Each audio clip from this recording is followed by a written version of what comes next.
नमस्कार दोस्तों। वीर हनुमान का देश भारत 1000 साल तक गुलाम कैसे रहा। आज मंगलवार है और मैं बजरंगबली को बहुत बहुत प्रणाम करते हुए मैं आज आपसे ये कहना चाहता हूँ कि बजरंगबली का भारत 1000 साल तक गुलाम कैसे रहा।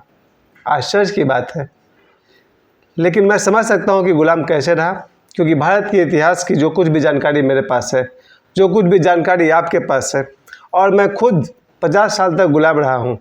आज मेरी उम्र भी 50 साल ही है और मैंने 50 साल तक गुलामी की है, इसलिए मुझे समझ में आता है कि भारत 1000 साल तक गुलाम कैसे रहा होगा।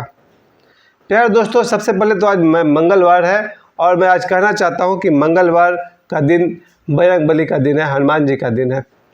हमारे भारत के इतिहास में एक ऐसा व्यक्ति हनुमान जी जो थे और हैं, जिनकी शक्ति अपरंपार है, असीम है, असीम शक्ति के धनी हनुमान जी, जो मुझे अपने विश्वास के साथ कहता हूँ कि हनुमान जी आज भी उतना ही है जितना आज से 10,000 साल पहले थे।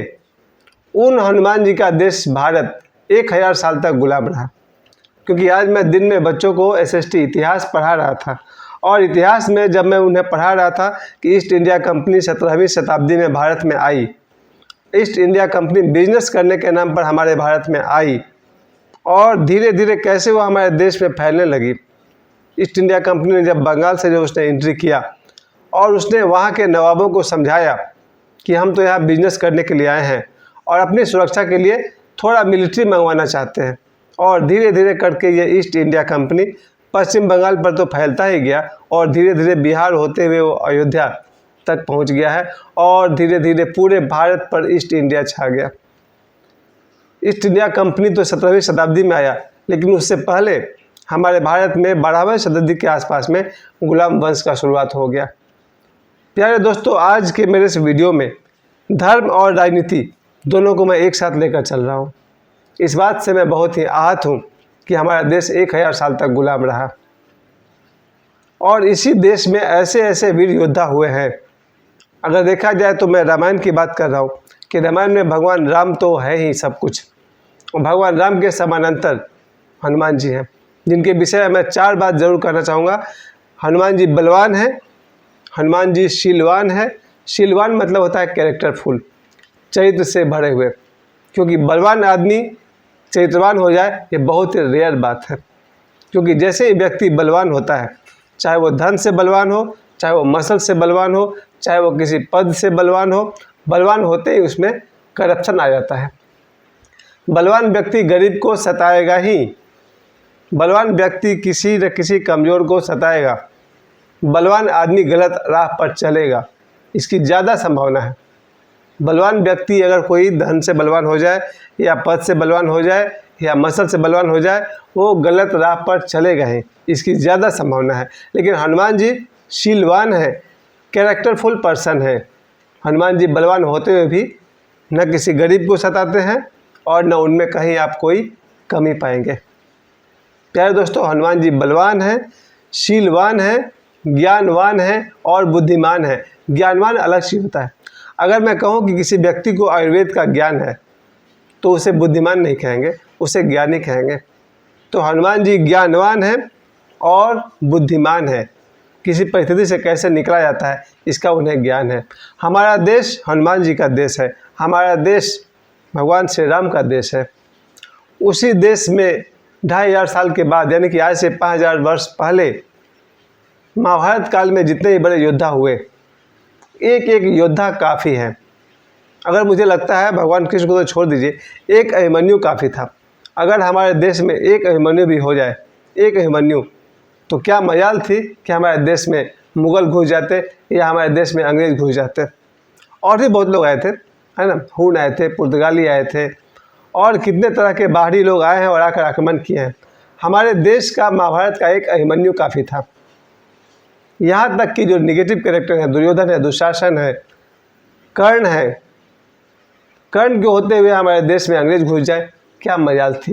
लेकिन हमारे देश में, जिस देश में कर्ण जैसा योद्धा रहा, अश्वत्थामा और भी ऐसे ऐसे लोग रह चुके हैं, बर्बरीक हैं, भीम है, महाभारत का एक एक कैरेक्टर, भीष्म पितामह है, एक एक कैरेक्टर इतने मजबूत हैं कि उनके देश को कोई गुलाम कर दिया, अचंभा वाली बात है। जिस देश में भगवान राम जैसे योद्धा हैं, बजरंगबली हो, जाम्बवान का इतिहास हो, सुग्रीव हो, अंगद हो, लक्ष्मण, क्या लक्ष्मण परमवीर नहीं थे? मेघनाथ को मारना इतना आसान नहीं था। भरत वीरता की बहुत बड़ा मिसाल, और सबसे बड़ा योद्धा को तो कोई ध्यान ही नहीं दे रहा, लव और कुश जिन्होंने भगवान राम के रथ को, श्वेत घोड़ा को पकड़ा। लव कुश क्या साधारण बच्चा है, जिसने उस युद्ध के दौरान हनुमान जी को उसने पैर से बांध दिया। अगर कथा की मानकर चलें तो लव और कुश ने हनुमान जी को पैरों से बांध दिया। क्या आपको साधारण बालक दिखाई दे रहे हैं? ये लव कुश पहले शत्रुघ्न को मूर्छित कर देते हैं, बाद में भरत आते हैं, उनको मूर्छित करते हैं, लक्ष्मण आते हैं, उनको कहते हैं बच्चे कि हमारा समय बर्बाद मत कीजिए, जाइए भगवान राम को भेजिए। क्या वो आपको साधारण बच्चे नजर आते? जिस देश में लव कुश जैसे बच्चे हों, पूरे रामायण के सब पात्रों को छोड़िए, एक हनुमान जी काफ़ी हैं, राम जी काफ़ी हैं, और इन दोनों से बढ़कर ये लव कुश को देखिए, जिन्होंने हनुमान जी को बांध दिया और भगवान राम को चैलेंज कर रहे हैं। प्यारे दोस्तों, उन महावीरों का देश भारत गुलाम कैसे हो गया? आज का वीडियो आप सभी को समर्पित है ये याद दिलाने के लिए कि भारत महानतम था और भारत महानतम है।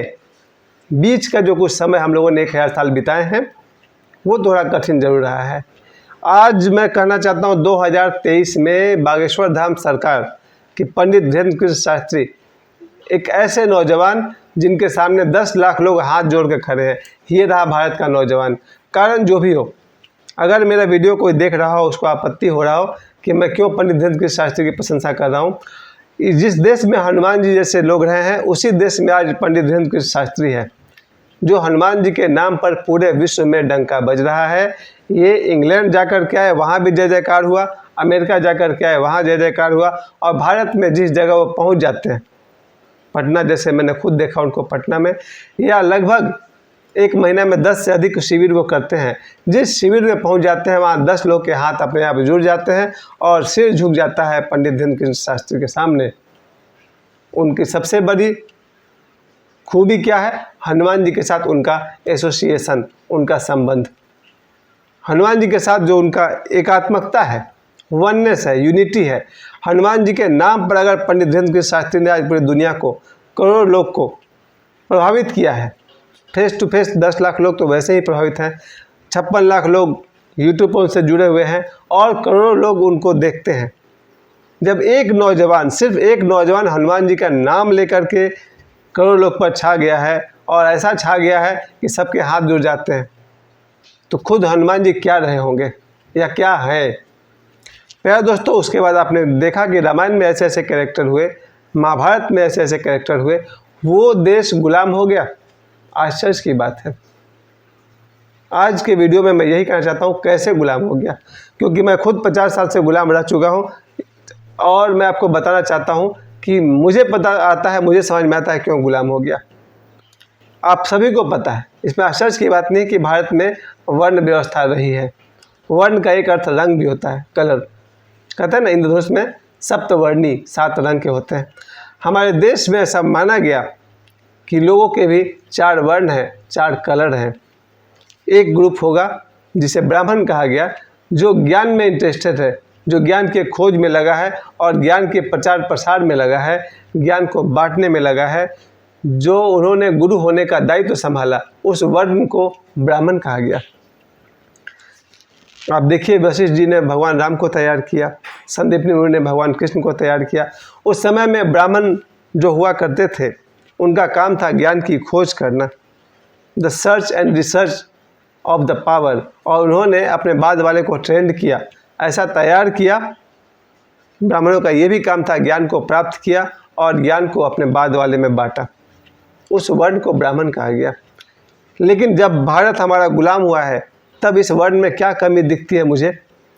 ब्राह्मण का एक ब्राह्मण है मात्र नहीं, पंडित धीरेन्द्र कृष्ण शास्त्री, और बाकी अधिकांश ब्राह्मण जो हैं वो इन्वॉल्व हो जाते हैं पूजा पाठ में और संस्कार में, कभी कभी आडंबर में, बाह्य चीज़ों में, कि फूल तोड़ा और भगवान पर चढ़ा दिया और इसी को साधना समझते हैं।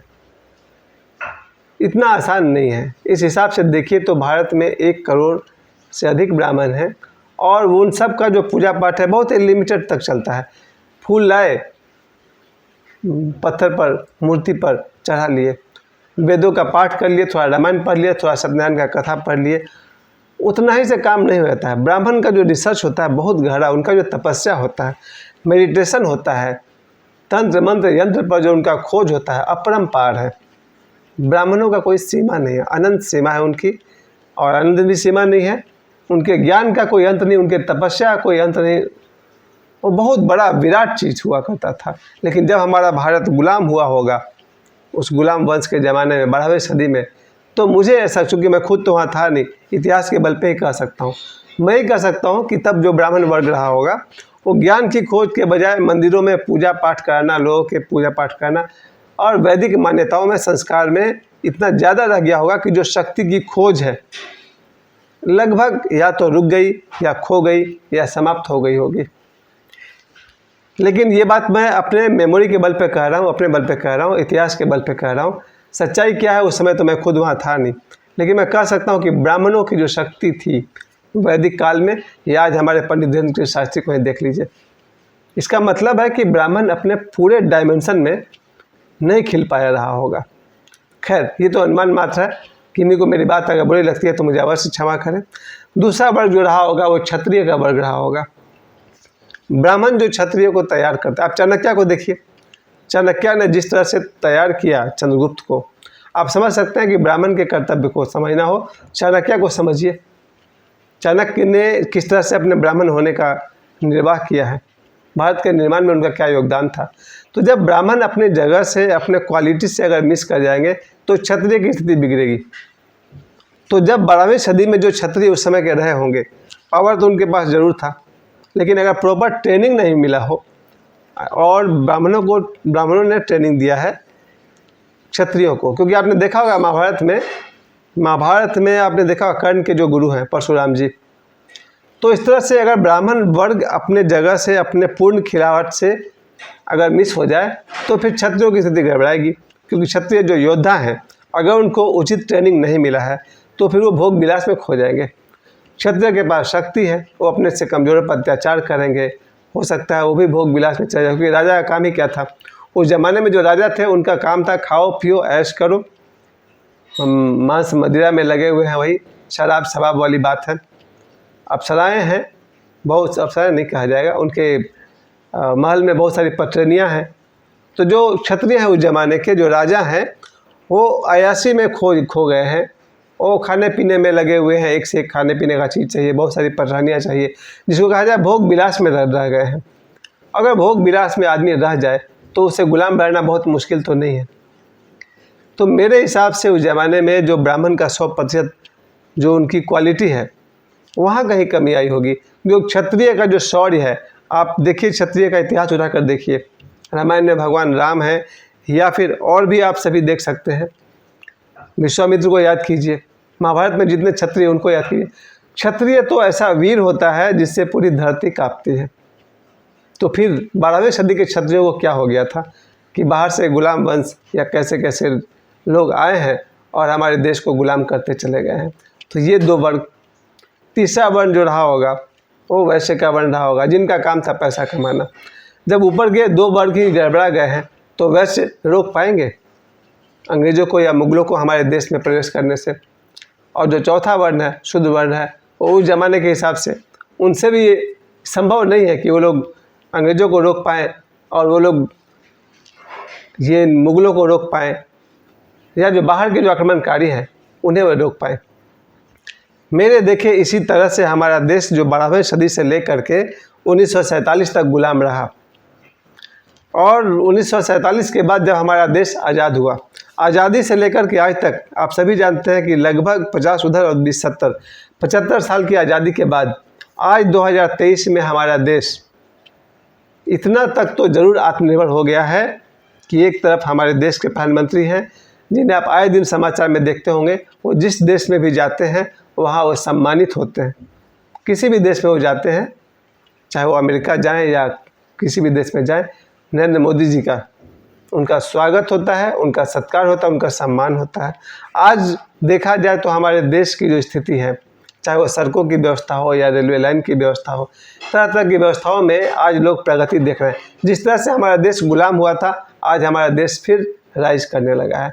और एक उदाहरण तो मैं बार बार देता हूँ और आज भी कहना चाहता हूँ, पंडित धीरेन्द्र कृष्ण शास्त्री, बागेश्वर धाम सरकार। आप उनको क्रिएटिव आदमी अगर नहीं भी मानते हैं कि न तो वो किसान है, न वो डॉक्टर है, न वो इंजीनियर है, लेकिन वो एक ऐसा पंडित धीरेन्द्र कृष्ण शास्त्री एक ऐसा इंसान है जो हमारे अंदर आत्मा पैदा करते हैं। जिस तरह से वो मुझे भी और मेरे बच्चों को, जिस तरह से उनको देखकर हम लोगों को लगा कि आदमी कितना विशाल हो सकता है और 1000-2000 रुपये में सिमट के रह गया। आज मेरे से आदमी 2000-2500 कमाता है तो उसको लगता है बस 200 रुपया और नहीं। और एक वो है जो उनका एक कार्यक्रम होता है तो फिर करोड़ रुपए तो ऐसे ही खर्च हो जाते हैं। एक मेरे जैसा आदमी है जो 3000 रुपये कमाने में उसको पसीना आ जाता है, और एक वो है जब भी कोई कार्यक्रम करते हैं तो मामला करोड़ों का है, जहाँ 10 लाख लोग 3 बार भोजन कर रहे हैं। प्यारे दोस्तों, आदमी की असीमित शक्ति को कोई प्रदर्शित कर रहा है आज 2023 में, तो वह पंडित धीरेन्द्र कृष्ण शास्त्री जी। और मैं कहना चाहता हूँ, हमारा देश भगवान राम के युग में जितना महान था, महाभारत के युग में जितनी ऊंचाई पर था, आज फिर हनुमान जी की कृपा से हमारा देश फिर से अपनी ऊंचाई पर है और बढ़ता जाएगा। मेरे जितने भी सब्सक्राइबर्स हैं, आज 2100 सब्सक्राइबर्स मेरे पूरे होने वाले हैं। आप सभी को बहुत बहुत धन्यवाद। और मैं कहना चाहता हूँ, पास्ट में जो कुछ भी हुआ सो हुआ। हमारा देश रामायण के युग में ऊंचाई पर था, महाभारत के युग में ऊंचाई पर था, और आज बागेश्वर धाम सरकार के युग में फिर से ऊंचाई पर जा रहा है। आज मंगलवार है। मैं पुनः आप सबसे कहना चाहता हूँ, हनुमान जी हमारे बीच हैं, हमेशा रहेंगे। जय बजरंगबली, जय श्री राम। धन्यवाद।